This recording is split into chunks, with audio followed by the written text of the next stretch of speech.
my friend whose 80th birthday is going to be next month. She is 10 days out from a right shoulder, total shoulder replacement. We tried to do a stemless, but her bone was very soft. She's a rheumatoid patient, and we ended up doing a micro stem. We did it on the 6th of June. Today is the 16th of June, so we're 10 days out. You can see I just took her bandage off, and you can see the incision right here, pretty fresh.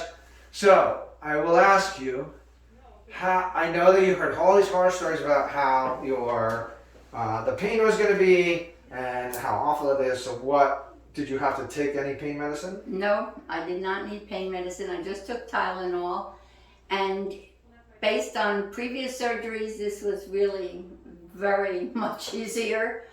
Except for the incident? Yes, except because I fell. When she accidentally fell and put her head into the sheetrock. Like there's a dent in the sheetrock. But as I'm doing very well, considering. 10 days out, not too bad. No, I'm very happy with it. If you're you're not allowed to be happy because you're going to be happier. And I'm not taking the half happy. Okay. If you think it's all happy. Okay. Thank you. Thank you. Oh, that's it.